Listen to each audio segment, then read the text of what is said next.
Here's a live look right now from our Savannah cam out over Tybee Island on this Tuesday morning. Storm Team 3 meteorologist Alyssa Carsey is inside the Weather Center with a look at our forecast first. Good morning, Alyssa.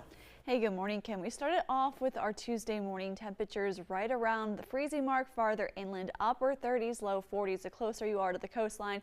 And it was all thanks to high pressure being a little bit further inland into North Carolina, driving in more of a northeasterly wind. Now with it moving off the coastline, we'll start to see that wind shift more out of the east to southeast, and that's what's going to allow for our temperatures to feel mild and very comfortable throughout the afternoon. So we might have started off right around or just below average, but we soar above average later on today. But as we approach the lunch hour, looking at temperatures currently in the 60s at 63 degrees in Savannah, 65 degrees for that temperature currently in Hinesville, and up to 60 in Beaufort.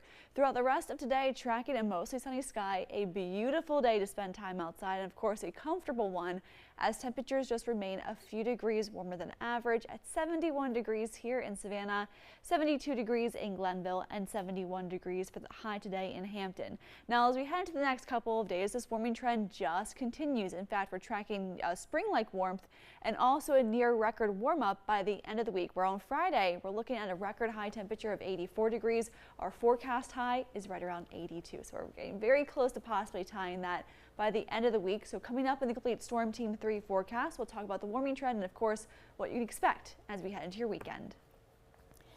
Thank you, Alyssa. Topping our news this morning, many questions still remain after a beloved teacher was killed during a crash involving a driver who authorities say was fleeing from federal immigration agents. Chatham County Police say the man responsible for yesterday's deadly crash is 38-year-old Oscar Lopez. The Department of Homeland Security says Lopez is from Guatemala and was issued a final order of removal in 2024, though it's unclear when or how he entered the United States. According to DHS, Lopez fled from a traffic stop, made an illegal U-turn, and ran a red light, hitting Dr. Linda Davis, a teacher at Hess K-8 school. Lopez is facing several charges, including homicide by vehicle in the first degree. One bystander tells us she's thankful to be alive. She took the hit for us. So as we were both turning, she took that hit while I was able to turn away. If she wasn't there, he would have hit my driver door. He would have hit the door right behind me, which had my 3-year-old. I'm 8 months pregnant. None of us would have made it. She's definitely a hero. She saved my family. She saved my husband from getting the worst phone call.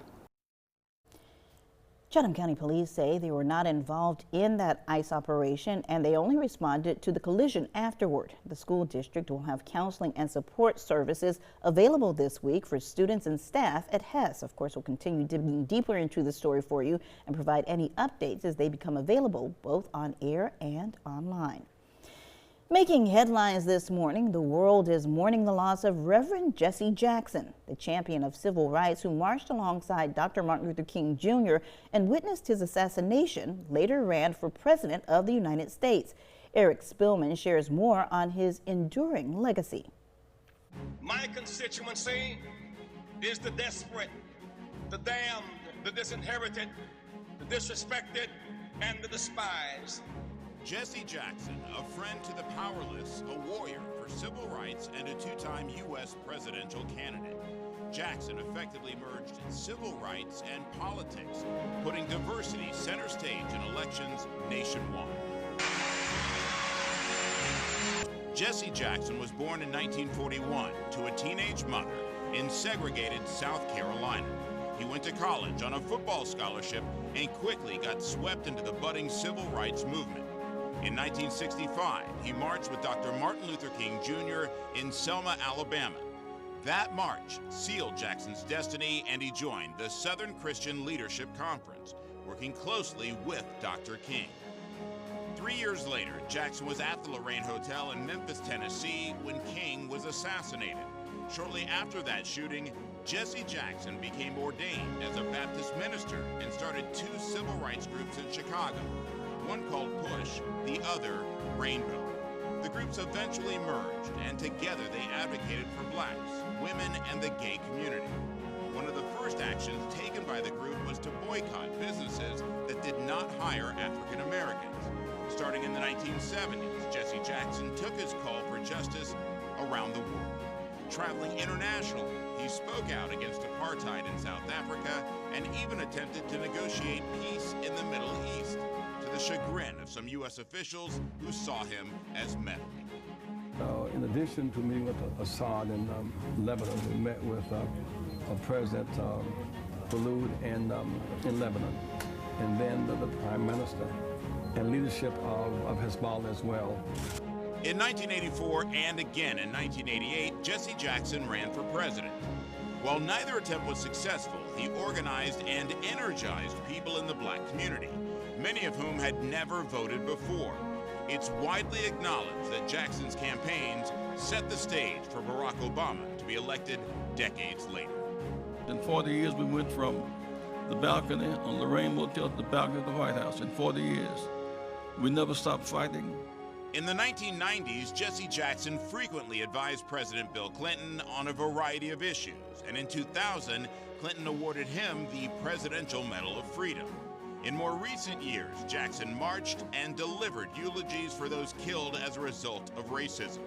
He frequently spoke on behalf of Trayvon Martin's family. The law itself must be challenged and changed. And was a constant presence in Minneapolis during the George Floyd murder trial. In 2017, Jackson announced he had Parkinson's disease, and in 2021, both Jackson and his wife Jacqueline were hospitalized for COVID. So I want people to get the vaccination for survival. Please get your vaccination now. While Jesse Jackson's accomplishments and controversies set him apart from other civil rights leaders, his pursuit of a better tomorrow is what defines him.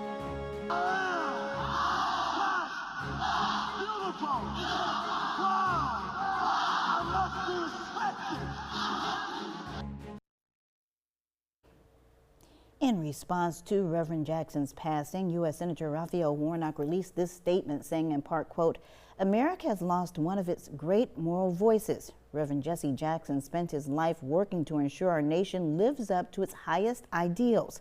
From his early days as a young staffer with Dr. King onto the national stage, he fought for freedom, racial justice, equality, and for the human dignity of the marginalized and the poor. As a kid growing up in public housing, watching him run for president, Reverend Jesse Jackson gave me a glimpse of what is possible and taught me to say, I am somebody. As an adult, I was proud to call him a friend," unquote. The Reverend Jesse Jackson, whose birth name was Jesse Louis Burns, was 84 years old.